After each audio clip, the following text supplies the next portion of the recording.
Happy Tuesday, bestie. Happy Tuesday, bestie. Yes. And welcome to the last episode of our first season of Take Out Tuesday. Tuesdays. Last episode na agad. Kaya nga, it's been a ride. Kaya ako parang kailan lang tayo nag-pilot episode, no? Yeah, super excited ko. I remember during yung pilot episode natin. And it Yeah. was a fun ride. Definitely magkakaroon ng season 2. Yes. Hindi namin sinasabi kung kailan. No pressure. Pwedeng pag may MA ka na. Pwedeng pag may PhD ka na. Pwedeng pag may mansion na kami. Yeah. Who knows? Pero But, magkakaroon. Itatagasa ba to na magkaka-season 2? Na isusulat na. Yes. And with that, we are joined. Joined.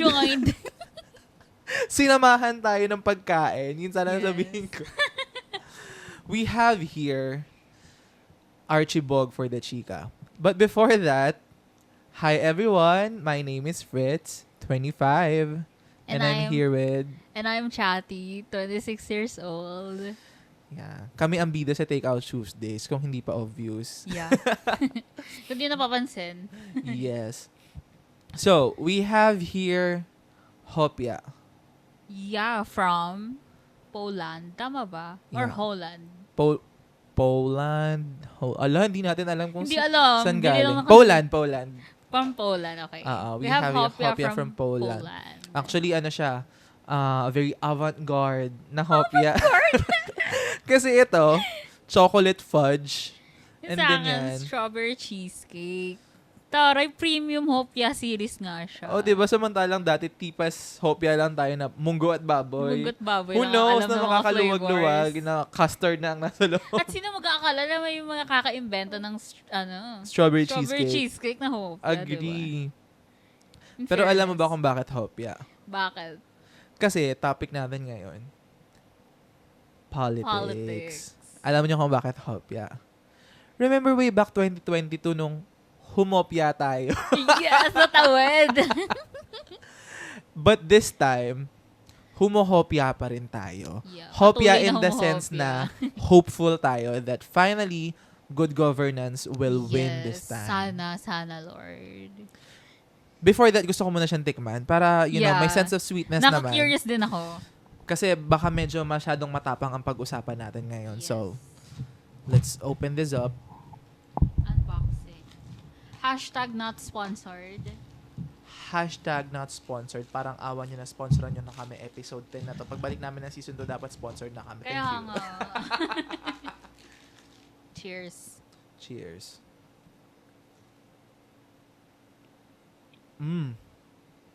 Uy, lasa talaga siyang strawberry cheesecake.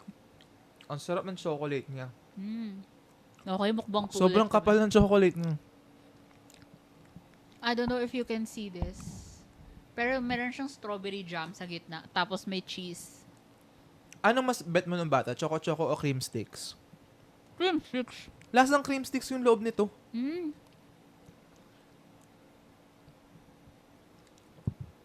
Ang haba ng post namin kung alam nyo lang. Ang hirap nguyain kasi ang sarap. Ang dami. Diba? Sabi Dami sa'yo, feeling. punong-puno eh. Pero lasang cream sticks, tama. Diba? Or yung chocolate sa loob ng super sticks. Kasi di ba parang Ay, same oo, lang yun. same lang. Same company lang. Let's get on with this. Pag-usapan na natin ang politics. Alam mo, I was really skeptical na gawin nating topic to. Because I remember every time, sa classroom, sa office, they would say to refrain to talk about either love, politics, and religion because it's an unending discussion. But I really have to disagree, most specifically about politics. Because with everything we do, politics is involved. Hindi siya pwedeng ipagsawalang bahala, hindi pag-usapan just because mahirap siyang pag-usapan. I always say this, that we have to endure the difficult discussions for us to move forward to a better position. So Correct. hence, this episode. And we just really had to put it out there. Yes. 'Di ba? Kasi sabi namin hindi pwede magkaroon ng season ender na hindi na pag-uusapan ng politics talaga. Because that's basically our friendship too. Yeah. 'Di ba? We always talk about politics. Hindi natin siya pwedeng hindi pag-usapan because sabi nga nila, pag namulat na, Hindi na hindi muling na muling pipikit. pipikit. Period na. Exactly. Okay. Let's start about politics. Bestie, how do you think politics affects your everyday life? Ang hirap isa-isahin kasi sobrang dami. Mm-mm. The moment na you wake up, you realize saan ka natutulog. Bakit mayroon akong privilege na gumising sa isang environment na alam kong may kakainin ako ngayong araw na to, alam kong may trabaho ako na papasukan. Yung mga ganung bagay na hindi natin masyadong nare-realize na kaakibat nun ay politika. Kailangan natin siyang ma-realize na everything you do is influenced by politics. Yeah, I agree. Kasi the moment you wake up, why are you setting your alarm clock na gumising ka ng 5 a.m. when in fact ang pasok mo pa naman sa school ay 8 a.m. pa? So ilang oras yun? Gano'n ka ba katagal mag-prepare? Why does it happen? Because alam mo na traffic. Bakit traffic? Kasi walang maayos na traffic control na programs na implemented ng government natin. Hence, politics. 'Di ba? Bibigyan ka ng baon ng magulang mo, 100 pesos. Iisipin mo, kasya ba to? Anong mabibili ko dito? Kasya ba pamasahe ko pa uwi, papunta, bibili ng pagkain? Bakit mo iniisip yung mga yon kung magkakasya ba siya? Because Kasi ang mahal ng bilihin. ang mahal ng bilihin, mahal ng bilihin, hence, politics. 'Di ba? Pupunta ka ng palengke, magbabudget ka ng ganitong certain amount ng pera para bumili ng ganitong kilo ng baboy, ganitong kilo ng karne. Mas-stress ka, bakit ang mahal na nito ngayon, dati hindi siya ganito? Politics! parang ang saya gawing drinking game ito. Every time we Correct. say politics, may magsha-shot. And I'm not even done. You are a queer student. May crush ka na same sex. You would worry about kung may future ba to, kung saan ba to pupunta, kung protected ba kayo ng culture, ng laws na na-encompass sa bansa nyo. Politics! 'Di ba? I could go on and on and on all day enumerating kung bakit lahat nasasaklaw ng politika. Kaya hindi natin pwedeng sabihin na hindi dapat pag-uusapan ng politika. And when we talk about politics, magsisimula yan sa atin, most specifically because we live in a democratic country. And why does it start with us? Because tayo ang nagluluklok sa kung sino man ang nasa pwesto. But just a thought to ponder on, tayo pa rin nga ba ang nasa kapangyarihan? O pinapaikot tayo para sa kanila mapunta ang kapangyarihan at the end of the day. Yes. So, with the little reach that we have, the very little reach that we have, we want to make it as meaningful as possible. So, ayan. Ikaw, Bessie, sa tingin mo, anong pinakamahalagang aspeto ng politika ang pinaka may effect sa'yo at the moment? At the moment, since hindi naman na ako nag-aaral, feeling ko sa health, yung sistema ng healthcare dito sa Pilipinas. Since nakikita ko na yung sarili ko na ako na yung nag-aalaga sa senior ko na parent na merong maintenance, may mga iniinda ng sakit. So, masyado na akong na-expose sa healthcare system ng Pilipinas. And ako rin, me myself, kahit sa sarili ko lang, recently kakagaling ko sa sakit, diba? Pabalik-balik ako sa check-up, sa ospital, sa ganyan. So, first-hand experience talaga. And feeling ko sa edad natin ngayon talaga is very prevalent na maki-question na natin yung healthcare system sa Pilipinas, 'di ba? So ayun, for me, for now, parang ang sector na pinakamahalaga, na pinaka apektado ako yes, is yung I can say sa healthcare sector. I agree. Totoo, lalo sa mga tao na hindi privileged magkaroon ng trabaho na nag-o-offer ng free HMOs. Like me, diba? I don't have a HMO. Ganyan. Kasi ako kahit papaano, blessed ako na may HMO ako. Oh my gosh, sobrang laking tulong. Maraming salamat po. True. Pero, ayun, to answer my question, ako feeling ko, sa prices ng mga bilihin ako umiinda. As an independent, As someone who lives independently, Independently. and nakikita ko na talaga, bakit ganito ang presyo nito? Ang mahal. So, whenever I vote for someone, I make sure na meron siyang pake sa economy ng Pilipinas. Kasi doon umiikot yan eh. Kung paano ba ang regulation ng prices natin, gaano karaming buwis ang pinapataw sa bawat produkto na binibili natin. yes. Mahalaga At kung yun. nagagamit ba sa tama yung buwis na pinapataw. At Exactly. dinededuct sa sahod mo. Na pambili mo na lang sana ng bilihin. Pinangsamgyup ko na ng Okay. Kasi with that, wala akong problema eh. I can abide by paying my taxes diligently. Wala akong problema doon as long as I would feel na yung taxes ko works for Bumabalik me. sa iyo. Oo. 'Di ba? And sa mga in parang through projects na mapapakinabangan mo, 'di ba? As a mamamayang Pilipino. hopya. Strawberry cheesecake hopya. 'Di ba? Sana ganito katamis ang hope natin. Yes. 'Di ba? Sa mga darating na mga panahon because very crucial na naman to, may election na naman na darating and we'll get to talk about that later. But you know, yung friendship namin ni Chatty, I would say na mas nag-solidify siya the moment na naging first time voters kami. Way Feeling ko back din. 2022. Alam mo yun, just knowing na nagkaroon ng culminating something yung friendship namin to know na finally, alam natin na aligned Yung principles yung Principles morals, natin. 'di ba? I didn't ask kung sinong iboboto niya way back 2022 but when I knew it, sabi, this is Best my friend ko yan. bestie. Yeah, this bitch is my bestie. Same. Ano, nakakatawa kasi sa circle talaga natin lahat tayo same ng Yes. iboboto, 'di ba? Presidential candidate na iboboto. Sige nga, let's talk about that. Feeling ko kasi malaki yung naging effect ng 2022 election sa kung paano tayo bumoto ngayon. Most especially yung mga kaedad natin as Gen Z, as first-time mga voters first time voter before. last election, no? Grabe yung pagkamulat natin noon na ay, pwede pala yung good governance, 'di ba? May mga matino pala talagang tumatakbo na pa naman Yes. kahit papano, no? May mga ganon. Hindi sila santa, hindi sila santo. They're pero not they're good perfect. leaders. Yeah, but you know, they're genuinely good leaders who really care for the well-being of the Filipino people. And hindi pansariling interes ang pagtakbo. Ganon. Yes. So, Bestie, what is your 2022 election story? How did you end up voting for the person you voted for during that election? Okay, so, feeling ko naman obvious na sa namin, na si Lenny. Ay! Si Isko! joke lang.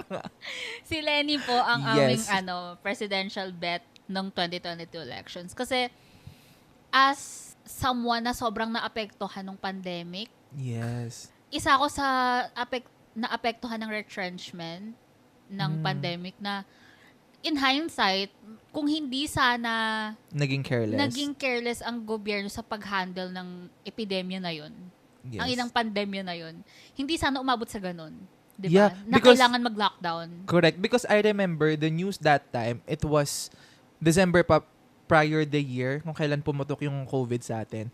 All of the medical experts, they're saying na mag-lockdown na, wag na magpapasok from ganitong bansa. But nobody's listening. Yeah, hindi pa rin talaga. Hanggat walang na-confirm na case, hindi pa talaga magsasara ng Borders. Oo, ng borders ang Pilipinas. Parang ayun yung last straw ko. Kasi Yes. before that, meron ng EJK. 'Di ba? May extrajudicial killings na. And dun pa lang, sobrang na-fed up na ako agad sa presidente na parang, ano ba to? Parang, this is like the worst governance na witness ko. Kasi knowing na galing tayo kay Pinoy, we know Pinoy is not a perfect president, but we know na he did He did his job. He did everything para hindi malubog sa utang ang Pilipinas. Para actually bayaran yung utang ng huling administrasyon pa na sinundan niya. And 'di ba, coming from the prices, 'di ba? Kasi Yes. economista si Pinoy, so talagang naggawa niya ng paraan na bumaba ang presyo ng mga bilhin. Grabe yung pamasahe nun, 6 pesos. Girl! And I was too young to understand na parang ito ata yung huling The best. huling Oo. ano, huling halimuyak na maayos na Maayos na pamamahala. pamamahala. O kasi nung bata naman tayo, wala naman tayong pakialam sa nangyayari masyado sa mundo. Oo. Kasi asa lang naman tayo sa magulang natin. So, di natin talaga sobrang nafe-feel yung effect. Kasi mga hindi rin naman tayo kumikita pa nga. So, di natin makikita yung mga ganong bagay. And iba pa yung priorities natin sa buhay, di ba? So, nung nagkaroon na ng panibagong presidente, dun ako namulat na ay hindi pala talaga may magkakaiba talaga ang pananaw ng iba't ibang tao. And maganda yun kasi parang may discussion and na-educate ka sa mga bagay na dati hindi mo naman alam at naiintindihan, di ba? So parang ayun, nagkaroon ng EJK. Tapos, yung kahit yung asta lang nung presidente before, like, parang it's not very professional and diplomatic, di ba? Tapos parang sobrang problematic niya talaga. And the fact na nandun si Leni Robredo, parang siya na lang yung breath of fresh Saving air grace. talaga. Yes. Tapos makikita mo talaga na siya lang ang may pinakamalinis na COA audit. Di ba parang in less than 5 minutes approve ang budget niya. And makikita talaga na well documented ang mga gastos and all, di ba? So, nung nalaman ko na tatakbo siya for president, talagang sabi ko, oh my God, there's still hope. Kasi parang, ewan ko ba kung ako lang yun o nung 2020. I remember her words, inihahain ko po ang aking sarili. Parang, nung 2020, like, ando na yung pandemic, ando na yung nagre-red tag na. Kasi diba, parang, domino effect Pag-against ka yan sa government. Oo, domino effect yan nung nagkaroon ng pantry, yung community pantry, diba? Tapos parang, sinabi, wag na raw magkaroon ng community pantry. Tapos, yung mga nawalan ng trabaho, tsaka yung mga hindi nakakatanggap ng ayuda na dapat nakakatanggap, di ba? Nag-aalsa na sila sa gobyerno. Kasi ang nagugutom ang mga tao. So, parang, ang gulo-gulo ng bansa talaga nung pandemic. Kaya, yung pagtakbo nila, hindi talaga is something na pinanghawakan ko talaga na sana talaga, oh my God, sana manalo si Leni. Kasi grabe yung pinagdaanan natin sa dating pangulo natin. So, di ba, breath of fresh air talaga si Leni. That's why You chose voted for Leni, her. yes. Kasi bukod nga sa opposition siya sa current president, talagang yung track record speaks for itself. Hindi na kailangan ng kung ano-ano pang mabubulaklak na salita. Let the track record speak for itself. And alam mong walang bayad ng korupsyon si Leni. So, ayun. And kahit sa presidential debate, makikita mo na magaling siya sumagot at talagang may empathy siya sa mga tao na talagang kailangan ng tulong. Mga nasa laylayan nga, diba? Yes. Sabi niya. And ayun yung kailangan ng bansa natin. How about you? Dami sinabi. I really believe din na tama lahat ng sinabi mo. Yes. Walang masamang tinapay sa lahat ng sinabi mo. I agree with everything, but going back, siguro feeling ko nagkaroon ako ng muwang nung election during term ni Pinoy. So, that time kasi fresh pa yung pagkamatay ni Cory eh. So may tinawag nga sila na Cory Magic noon. Kaya that's the reason daw na nanalo si Pinoy. And who's to say na blessing in disguise pala yun? Kasi we would live in a peaceful time during that time. Again, I'm not saying that Pinoy is a perfect president. But during his time, we felt the comfort na hatid ng good governance niya. Prices are low, yung bawal ang wangwang, napatupad yan, hindi maingay o magulo ang bansa.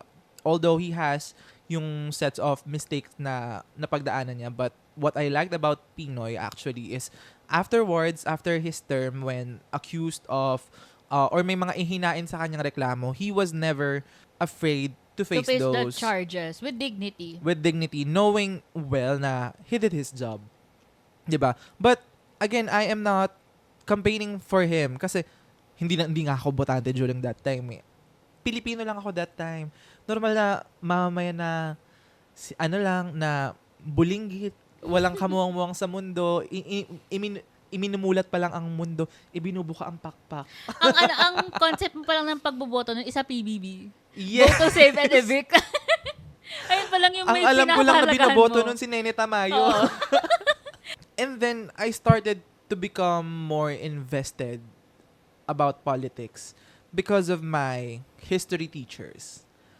Even when I was in elementary, I was taught that this certain family, or rather, sige, mag-name drop tayo, Kasi this is our history and we don't like our history to be revised. So it's written in our history books. It was taught to us that the Marcoses had a lot of issues, most specifically with stealing the people's money. So they were taken out of power by the people of the country. So it's very, very ironic what happened in 2022 that we put the same name in the position knowing very well na history was against them. So that's kind of disappointing. But again, in all honesty, way back 2016, we were introduced with a new type of governance. Iron Fist, di ba? Magje-jet ski ako, puntahan ko yung mga yan. Haharapin ko, something like that.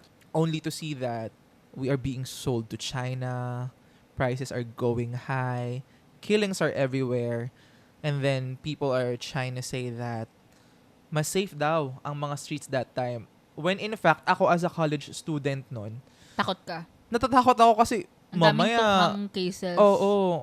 I know to myself that I never use drugs or anything na prohibited. I know to myself na malinis ako with that, but I'm afraid kasi parang ang bilis mo na lang taniman ng ebidensya and justice is never served correctly. So, yun yung nakakatakot. So, doon na nag-start mamulat yung mata ko and moreover, lumalaki na din ako that time. And So then, talaga nagiging aware ka na sa mga Yes. bagay na nung bata tayo hindi talaga natin napapansin. and at first, akala ko ako lang. Kasi mahilig din talaga ako manood at makinig ng news. Akala ko ako lang and then I had this discussion with some of my classmates and then nakakabasa na ako ng mga something sa social media. So, I know na meron talagang something off. 'Di ba? Kasi hindi na lang hindi na lang individual thinking yung nangyayari. Nararamdaman na pala siya ng lahat. And then same with you. I think the pandemic was my last straw kasi dun talaga yung na-fill out na yung rage ko. Ako kasi feeling ko driven ako by rage. Motivated by rage. Motivated ako by rage. Hindi ako kikilos kung hindi ako nagagalit. Aalis ako ng trabaho, lilipat ako. Bakit? Kasi galit ako sa kumpanya ko ngayon. Something like that. Number For one context motivation lang. talaga. Oo, number one motivation ko ang rage. And pinuno nila ako noon. Punong-puno. Kasi everything could have been avoidable. Pero, yung akala mo na eto na yung worst, magugulat ka kinabukasan, bad news na naman. Paano talaga? Para OA ng pa-OA yung mga balita ng panahon na yun. Totoo. Kaya feeling ko that time, I was living in a dystopian film. Nasabi ko, hindi na talaga ata ako mabubuhay. May ganun thinking na ako sa utak ko na lockdown, agawan sa pagkain, nagkakaubusan ng trabaho. And even ako, yung Apektado salary ko ka. that time, naka down into half. So, hala, paano ako? Same. So, super worried ka about your tomorrow. And that's not something I want with my government. Kasi, they could be in touch with us eh. Kaya nilang kontrolin yung mga ganong bagay. Proven yan kasi nagawa ng ibang bansa. And they thrived with it actually. Nagagawa nila ng maayos. Naalala ko nun, parang naiinggit tayo sa mga vlog ng mga South Koreans or mga Pilipinos sa South Korea kasi sobrang convenient ng testing sa kanila. Parang talagang may care kit pa na ibibigay sa'yo after ng testing na libre. Tapos di ba parang sila pa yung maghahanap ng facility sa'yo kung saan ka muna pwedeng magstay kung mag-isolate ka sa family mo. Tapos, hatid sundo ka pa. May convoy ka na ambulance pag magpapatest ka ng COVID, parang kung magpa-positive ka ba sa COVID, parang ganyan. So, tapos tayo dito sa Pilipinas, girl. And that's our first battle cry during that time. Mass testing now, PH. for all. Diba, that hashtag has been everywhere during that time. And dapat nga walang ganun eh. dapat hindi yun parang dinedemand ng tao. Dapat kusayang binibigay ng gobyerno. Kasi, girl, pandemya na to. Oh. Ano pa bang kailangan? You are put into that position to actually know what's happening in our country and therefore, may gawin. Trabaho nyo yan, guys. Yeah.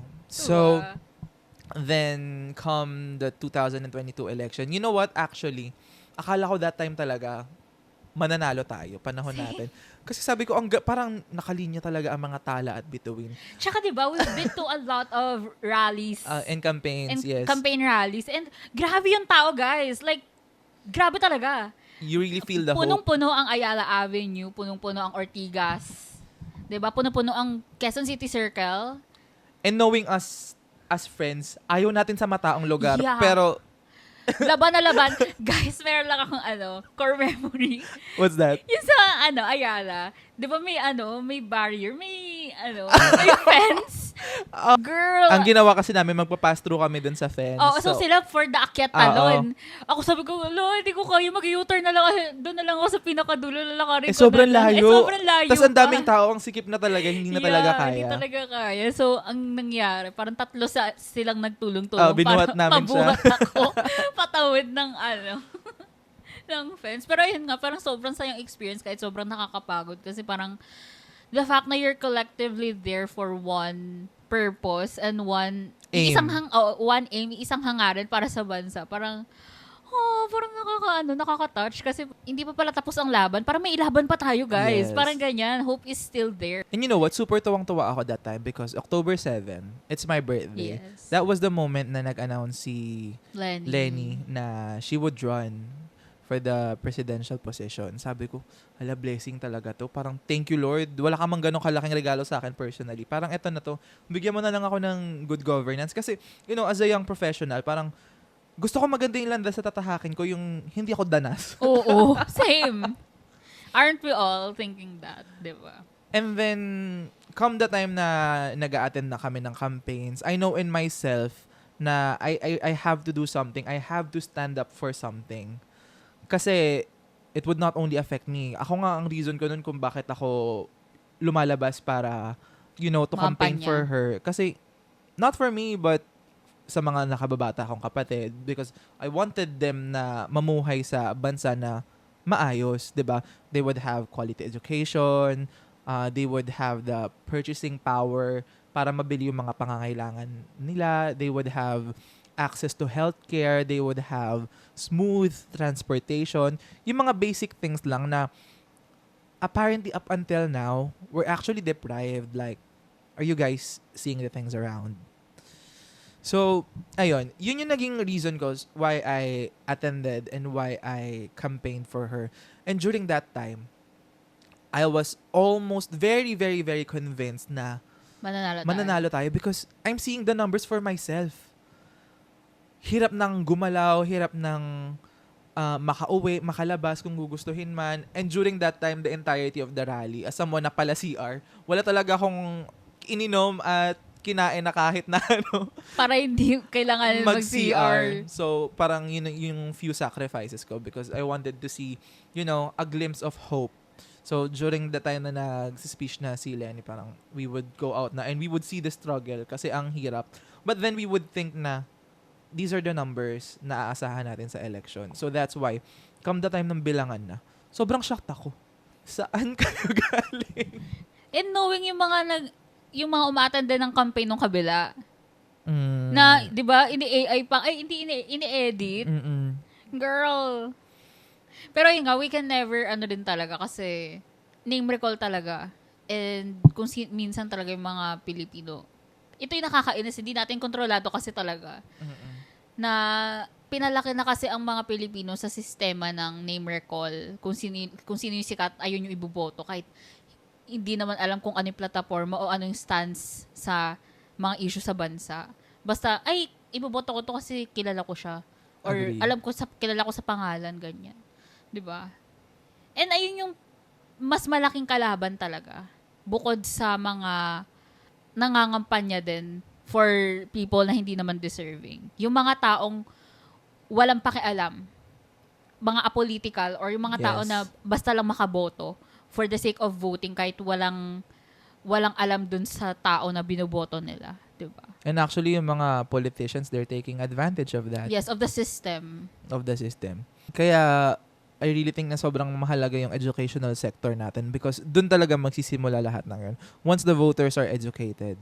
So, I'm really hoping for best people at tamang tao na umupo sa pwesto this time. Yes. Yeah, but going back to the 2022 election, there's this discourse online which talks about the 2022 effect. 2022 effect na how does this election affected you? in a way. Kasi there are some people who says na they're affected of this in a way na hindi na nila kaya makipagkaibigan sa someone na hindi aligned sa mga political beliefs nila or naniniwala pa doon sa kabila despite being handed over yung a lot of information, facts, and trying to be educative about it. Were you affected the same way? Yes. Ang dami kong na-unfriend, ang dami kong na-block, but not all ng kilala ko. Yung mga blend ako lang tsaka in-unfriend, yung alam kong hindi na talaga, yung beyond help na talaga. Yung alam mong brainwash na talaga sila na kahit anong educate mo, hindi na talaga sila ma-educate kasi close-minded na sila. But I still have a lot of friends na kilala ko na kaya pa naman. So, yung pag alam mong pag nag-post ka, nagbabaka sakali ka na mabasa nila or pansinin man lang nila yung mga posts na sana mamulat naman sila kahit ma-realize nila na alam mo yun. Gets ba? Yes. Pero yun. Ako the same tayo kasi as I have said, sobrang easily triggered ko with rage. So, nakakagigil. And we can only do so much nga, di ba? And we can only do so much. But then again, during that time, feeling on 2022 effect sa akin, ang na-realize ko is to be more patient para sa kanila because then again, hindi naman mga sarili natin ang kalaban natin. Ganon ko na lang siya tinitignan. I'm trying to be the bigger person. Diba? Hindi ko naman sila tinitingnan as someone na kalaban ko. What we're fighting against is bad governance. So, dapat kasi biktima lang din sila ng sistema. Yes. So, dapat makita natin sila as someone na kakampi natin. Pero, I do understand those people na easily triggered because I myself... Ang hirap kasi maging bigger person talaga. Lalo sa mga ganyang pagkakataon. Diba kahit saan naman, mas madali ang magalit kaysa umintindi. Yeah. It takes a lot of maturity for you to be very patient. Although, personally, hindi na ako ganun ka-connected sa kanila. Maybe ayun din yung 2022 effect sa akin. I'm not mad at them. I'm disappointed, actually. Sa mga ganun. Most especially, nakikita naman nila and from what I can see, yung pag-support nila to those certain type of people is not about their principles anymore. More like fanaticism na lang siya. Bulag na pagiging panatiko na lang talaga. And you know what? During that time, I've actually read something about why those people na sinuportahan siya ng 2016 finds it hard na alisin yung suporta. It's because daw na yung investment nila in terms of their support, yung time, and sa paniniwala nila has been very big na. So, parang may psychological impact sa kanila na ang hirap ng tanggalin. So, it goes beyond their pride and ego na to accept na nagkamali ako. Ganon. And mahirap siya actually i-correct. Ganon. Kasi psychological na siya eh. Oo. So parang implanted na talaga sa kanya. And ay nga kaya nga diba, yung sabi ko yung mga blinak and friend ko, yung alam kong beyond help na talaga. Kasi ayun, ang hirap na rin paintindihin sa kanila yun. Kasi nga, psychological na yung effect sa kanila. But, to those people na siguro nakikinig sa atin at the moment, I wanted to let you guys know maybe that I'm not speaking this to promulgate hate towards specific people. It's just that this is the reality na pinagdaanan natin collectively. And I want to encourage everyone to, open their eyes and try to see in a clearer way what's really happening around. Because sino-sino pa ba magtutulungan kundi tayo lang din naman na nasa laylayan. Yes. Right, bestie? Yes. Tama. And gusto ko lang din sabihin para dun sa mga tao nga na sinasabi namin na mayroong beliefs or still support people who are obviously not worthy of your support. Try to ask yourself kung bakit sila yung pinipili nyo.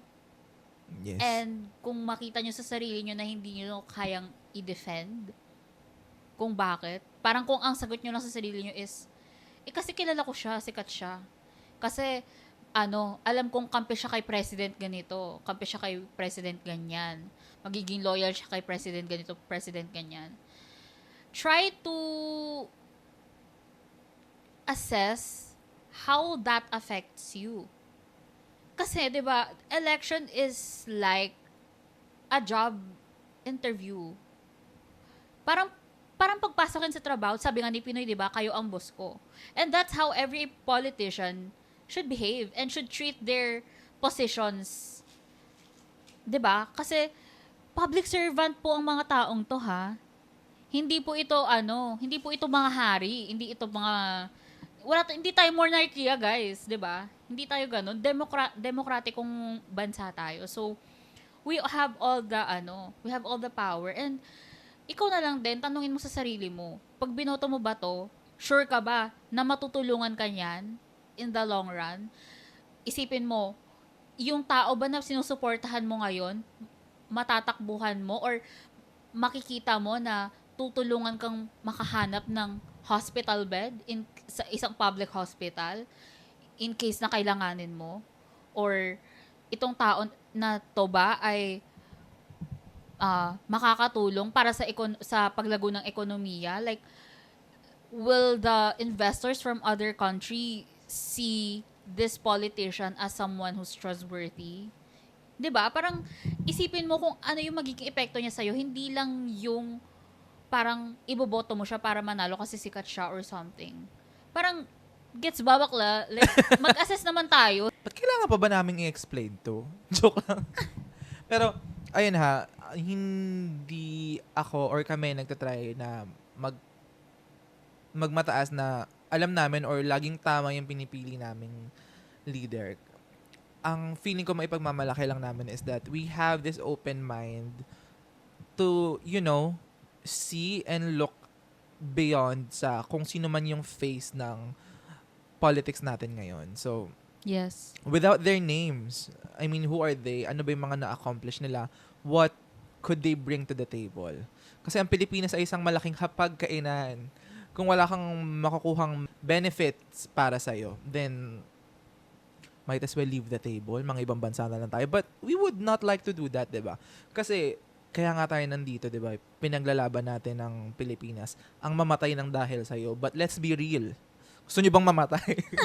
Bumoto kayo tama. Gusto ba matay sa gutom? Pero ayun, yung mga thoughts din kasi ng mga tao sa internet na mag-research ka, ganyan-ganyan.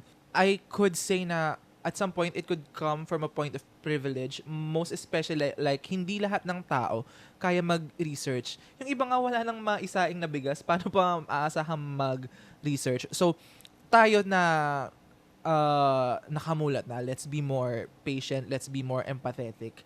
In educating And in educating them. Again, ang mission natin ay good governance, hindi magwatak-watak ang Pilipinas through pakikipag-away natin because of this political colors. We have to see beyond those colors, diba? The only color that should we really be seeing is the Philippine flag colors. Besides that, wala na. Agree. Chatty and I actually curated the list of our senatorial Bets. slate or senatorial candidates na iboboto namin. We actually have 12 para lang masabi talaga na we voted Magic 12. Minaximize namin ang aming right to vote, di ba? So, number 1. This is not in chronological order, but the important thing is basta 12 yung napupusuan namin. And gusto namin sanang i-campaign sa mga nag-iisip pa kung sino yung gusto nilang iboto. First, we have Bam Aquino, which is more focused on the education sector.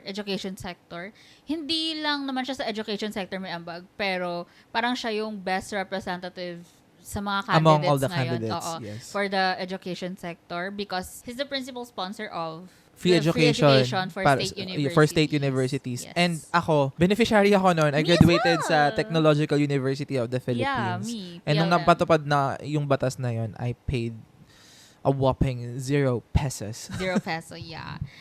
Second is Kiko Pangilinan. Of course, our vice presidential candidate din nung We all know na Kiko 2020. advocates for agriculture, better prices, and competitive economical state ng Pilipinas. Yeah. And gusto niyang isulong din na free breakfast for Students, students, 'di ba? yes. Kasi hindi lang siya makakaapekto sa education sector, makakaapekto rin siya sa agriculture kasi Mabibigyan ng trabaho yeah, yung mga magsusupply, yes. yeah, he wants to source the food na ipapakain doon sa free breakfast na yun sa local farmers, 'di ba? So win-win situation para sa ating education and agricultural sector. And to those people na pinagtatawanan kung ito yung ihahain mo, yes, importante po siya because marami mga bata ang pumapasok araw-araw nang walang laman ng tiyan, walang baon. So, kung kayo ay nasa pwesto ng pribilehiyo na marami kayong baon, Good for you.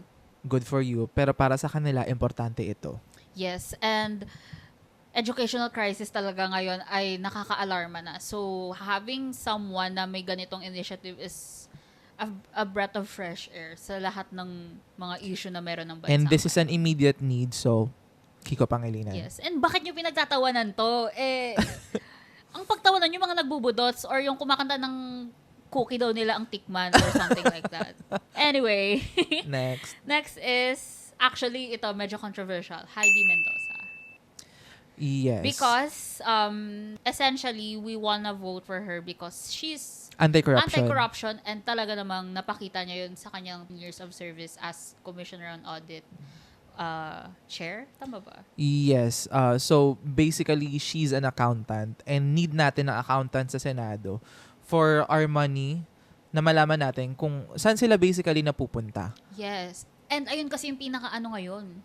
Importante. Pinakamalaking issue as of the moment, di ba? Yes. Ang daming confidential funds na billion-billion na hindi alam kung saan napunta. Ang daming misallocated funds. Yes. Na sana ay napupunta sa mga magagandang proyekto para sa mga mamamayang Pilipino. So, Miss Heidi had her sets of issues Recently.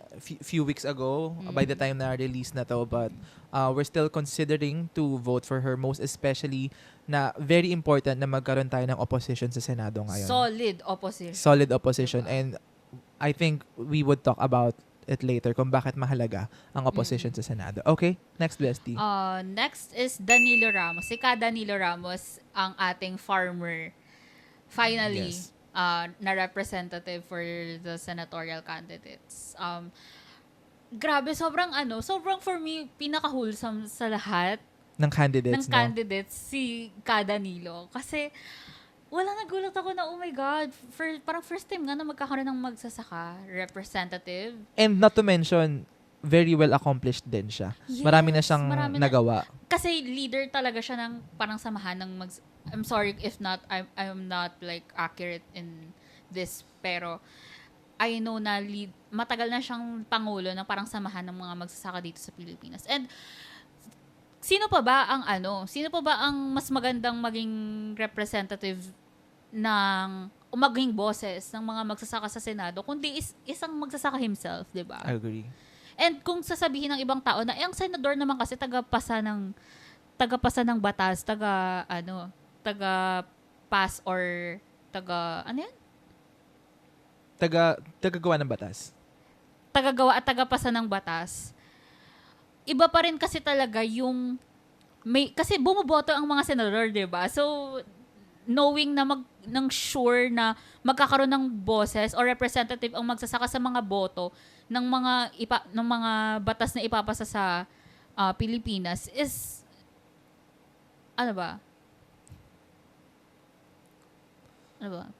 is a win, parang ganoon. Yeah, it's a win basically. It's a win, 'di ba? Para sa ating mga magsasaka kasi alam ni Danilo na kung ano talaga yung plight ng mga farmers at kung anong mga batas din yung kailangan talaga nila para proteksyonan sila na mga magsasaka. And not to mention, actually, isa sa marginalized sector ang mga magsasaka. Yes. Which, by the way, hindi dapat. Yeah. Kasi agricultural country ang Pilipinas. Diba? And nag-i-import tayo ng bigas at mga produkto. Tapos magsasaka ang pinakadehado. So, diba? There's something wrong with it. Parang, bigyan naman natin ng, panalo ang mga magsasaka sa Pilipinas. Okay. Next up. Next is Caronel Arambulo. Another one from the labor sector. Pero siya ay isang mangingisda. Totoo ang sinabi ni Ronel Arambulo na sobrang kulang ng mga batas na nagpoprotekta sa ating mga mangingisda. Mangingisda. Lalo ngayon at napakalakas ng threat ng mga Chinese vessels Yes. sa West Philippine Sa mga Sea. karagatan natin. Yes. We need more representation for the protection of the fishermen in the Philippines more than ever because of the threat na meron sa karagatan natin, di ba? So, as you can see, diversified yung mga pangalan sa list na pinapakita namin because importante na yung mga nakaupo sa Senado natin is diversified din because only then we would have real representation of the sectors na kailangan natin pagtuunan ng pansin. That being said, next bestie. Next is Luke Espirito. He's Mr. a Luke Espirito. labor rights advocate. One of the fiercest na candidate actually. Yes. And hindi takot mga lampag ng mga corrupt din ng mga opisyal. At isa sa mga solid na anti-political dynasty Agree. based on his mga stance sa mga debates na napanood ko online. Yes, and the reason why we are against political dynasty is because hindi business o negosyo ang politika sa Yes. Pilipinas. More often than not, ang mga taong involved sa political dynasty ay ginagawa na lang pansariling benefits nila yung mga nakukuha nila sa Pilipinas. So instead na tayo o nagbe-benefit sa serbisyong binibigay nila, sila ang nagbe-benefit sa atin. sistema. Yes. Diba? Okay. Instead of them serving the people, it's like the people are Serving serving them. Diba? Red flag yan, guys. So, pag nakita niyo sila Camille Villar, wag na iboto yan, diba? Like, Exactly. mag-isip-isip. We have too many of them na. So, next bestie. Yeah. Next is Arlene Brosas, ang ating women's rights representative. So, Miss Arlene actually is a very new name. So, yung iba sa inyo, you might actually ask, sino ba yung mga yan? Bakit kailangan nating iboto?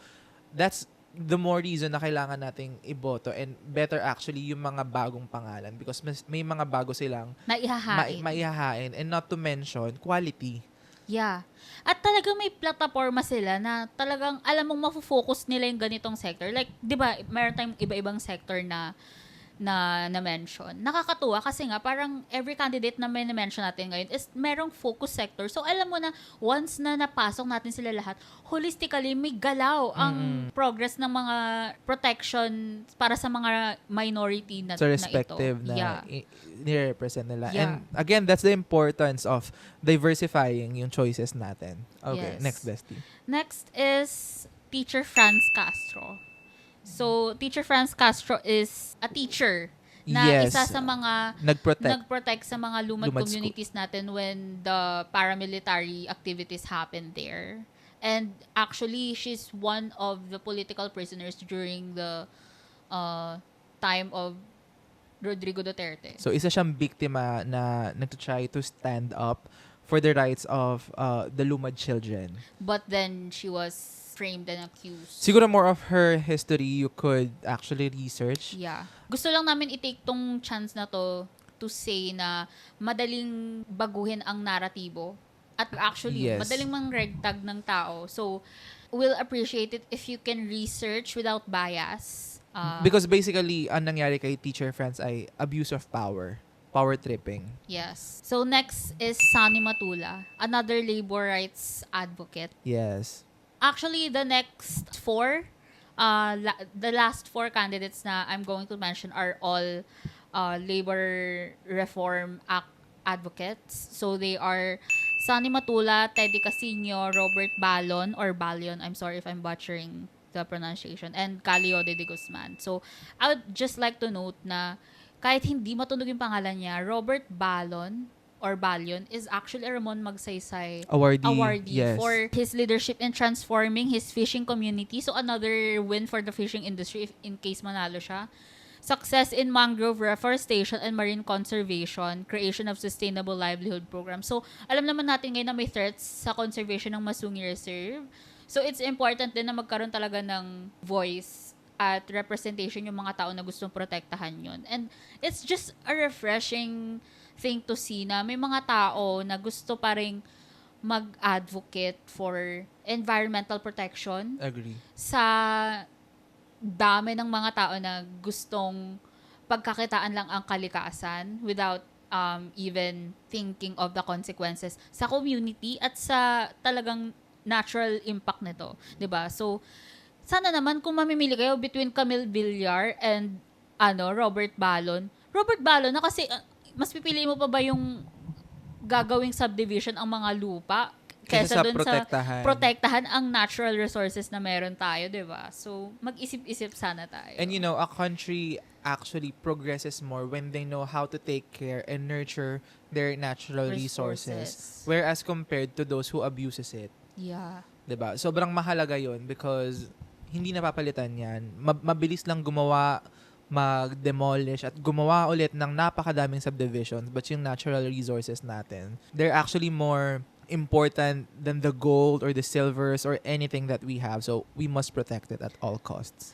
At to be honest, guys, wala namang shortage ng bahay, ng housing sa Pilipinas, Actually, 'di ba? ang dami nang oversupply. So, eh. oversupply na nga tayo, 'di ba? So, dun tayo sa pagpo-protect ng mga ma-endanger kaysa dun sa mag-a-add ng hindi naman necessary, 'di ba, sa bansa. I agree. Okay, that being said, sa party list naman tayo. As a voter, we can only vote for one. Party list. And even though isa lang yung pwedeng iboto, which is ang parehas kami na gusto namin iboto is Akbayan, Akbayan Party Party List List. because of Represented by Representative Chel Jokno. Chel Jokno.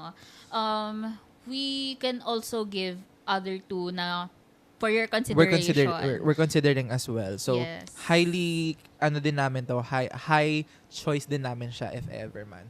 Okay, the other two that we would mention is the first one, ML Party List, which is represented by Laila de Lima, and the other one is yung Kabataan Party List. Both of which nag-represent or nag-advocate ng kani-kanyang magagandang advokasya na may patutunguhan. So, Yes. you guys could actually consider this. Yes. We are being assertive about this because we know na immediate need natin to. And earlier, nasabi ko na, bakit ba kailangan nating iboto ng mga to? Because most of these people belongs in the opposition. And bakit ba mahalaga ang opposition? Ang opposition ay mahalaga sa Senado upang bigyan ng checking or accountability yung mga nakaupo na. Kasi pag ang mga nakaupo sa Senado or sa politics natin basically ay nasa iisang partido, maaaring magkaroon ng power imbalance in terms of hindi na na-check kung tama pa ba to, hindi na nabibigyan ng tamang proseso na pagdedebatihan. And hindi na nagkakaroon ng accountability yung mga dapat Yes. magkaroon. Kasi magkakakampi yan, guys. Mm-mm. So, alam mo na. So, yung maaaring yung mga pinapatupad nilang batas could be for their own gain and benefit. interest. Yeah. And we do not want that because hindi negosyo ang politika sa Pilipinas. So, Having a strong opposition actually challenges anyone who is in the highest position, which is the president. And it's a good thing kasi magkakaroon ng surveillance yung lahat ng kilos. Walang napapalagpas na pinapalampas na lang dahil nga magkakakampi or magkakaalyado sila. and moreover, hindi madaling maabuso ang kapangyarihan, Ang kapangyarihan. pag merong opposition. So, that's basically the reason why we are voting for the people na sinabi namin sa slate namin. Bukod sa magaganda talaga nilang advokasya. So, And it's also because hindi rin naman maganda yung nakita namin na plataforma ng iba. yes. Sorry Pero They are what we call mga trapo. Or Trapo. traditional politicians na pag tinanong mo, ano bang ina-advocate mo? Sino Yes. bang pinagsisilbihan mo? Sino bang minority group ng Pilipinas ang gusto mong mabigyan ng boses? And I know- Alam mong wala silang masasagot kasi ang pinagsisilbihan nila is yung nasa taas. nasa taas. And I know you guys would feel that as well. So, as much as possible, wag na kayong magpaloko. Kung magvo-vote buying sila, tanggapin niyo yung pera. Tanggapin yung pera, pero pero wag wag niyo silang niyo iboto. Pakinabangan niyo sila. Beat the system, guys. Yeah, beat the system. At wala po tayong utang na loob sa kahit sinong Politiko. politiko. Correct. They have the utang na loob sa atin, not the other way around. Diba? Okay. So, I guess we made our points clear. By this time, we would now move on sa aming For Here and To Go. To those who are new in our channel. To those who are new na nanonood sa amin or nakikinig sa amin, we have our For Here and To Go segment. For Here are our streamlined thoughts or about the things thoughts, values that we would leave for here. Diyan ka na lang. And to go are those things, the same things that we would take with us along the way. That being said, Bestie, what's here for here? For here, siguro as someone na, this is from a POV ng hindi pa ganun ka-informed na voter. Kasi hindi ko alam dati na yung talagang role at kahalagahan ng senador sa Pilipinas. Alam ko lang parang nag-session sila palagi, ganyan-ganyan. But hindi ko alam yung talagang job. Ginagawa. Oo, at importansya nila sa pagbibigay nga ng boses sa mga minorities. So, ayun. Ayun yung for here ko na hindi ko na hahayaan na boboto ko without an informed decision. Agree. And feeling ko konektado na rin siya sa akin to go. Kasi ang bibit-bitin ko na as a voter now is wag basta-bastang boboto nang hindi nagre-research. Kasi may importante talaga yun kasi pwedeng matunog nga yung pangalan niya pero hindi mo alam may kaso pala siya or hindi naman pala siya aligned sa morality na meron ka. Paano kung, sige, makatao ka, sabihin mo sa sarili mo, alam mo sa sarili mo makatao ka, alam mo na pinapahalagahan mo yung quality education para sa mga anak mo, ganyan. Pero yung iboboto mo, wala naman yun sa priorities, 'di ba? Wala yun sa slate nila, wala yun sa plataforma nila. So, ba't mo sila iboboto? Dahil lang matunog yung pangalan nila. So, maganda talaga na mag-research tayo. Agree. Para may integrity tayo as voters na alam mo yung binoto mo is And wala kang pagsisisi sa huli. someone you'll be proud of, 'di ba? And Agree. kahit tanungin ka pa ng kung sino diyan, ba't mo na iboboto yun? Taas na mong pwedeng sabihin na kasi ganito yung gusto ko mangyari sa Pilipinas. Hindi yung dahil, hindi, may free will naman ako, may choice naman ako. Hindi yung ganun lang yung isasagot mo. So, iba yung pride, knowing na kilala mo yung tao na sinusuportahan mo at alam mong align kayo ng At hindi ka principles. mahihiya na ikwento na binoto ko to. Oo. You as a Filipino, may sense of pride talaga na may pagmamalaki mo na yung boto mo is something na can change the Philippines for the better. Yes. Diba? Ayun ang akin to go. That's so good. Pwede na ako hindi magsalita ng for here and to go because basically nadaanan mo na lahat. But, just to reword it, my for here is actually the same. 2016, beyond that, I was a victim of political fanaticism. Never again. Hindi na ako titingin sa mga pangalan ng kung sino man or kung ano mabubulaklak na salita. Because I myself, I am an entrepreneurship graduate. And I know for a fact that politics is also a way strategy. to market people. Yeah. So, baka biktima lang tayo ng maling pagmamarket. So, and we have to look beyond that. So, iiwan ko na yon, hindi na ako madaling mapapersuade na mga ganong bagay. And for my to go, basically, rooting for good governance. Bam Kiko for the Senate. That's it. And the other 10. The Power 12. And sana the other 10 na na-mention sinabi namin. dito. Yes. Really rooting for them. And we are holding them accountable more than ever. Kasi sobra yung trust namin sa kanila. So, Yes. hindi porket iboboto namin sila forever na kami loyal Sasambahin sa namin kanila. sila. Oo. No, never. The more na nag-advocate kami sa kanila, the more na magiging critical kami sa lahat ng sasabihin nila, sa lahat ng stand nila. Kasi Yes. mataas ang expectation namin sa kanila. Minsan ka nalang maging boss sa buhay mo. So, yung mga hinire mong empleyado, namely yung mga politicians na yan, punahin mong mabuti kung tama ang ginagawa nila. Magpaka-boss ka sa mga ganyang bagay. Yes. Hindi yung feeling mo ikaw yung sila yung boss mo. We are not Ganon. beneath them. Never. Yes.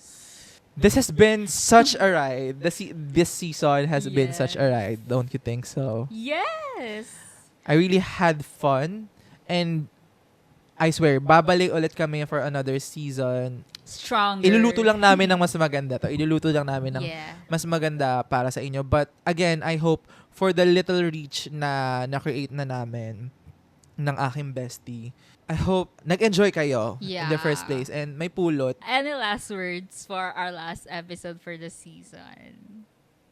This has been Fritz. And this has been Chatty. And apparently we won't be seeing you next Tuesday. So Yes, this is See the you when I last see you. Tuesday, apparently for For the now. meantime. Yeah. So yeah, I guess. See you when I see you. Yeah. See you next Tuesday. Hindi lang namin alam kung kailan. See you next Tuesday. Yeah. Abangan. kung Abangan kailan. kung kailan ang next Tuesday na yan. Yeah.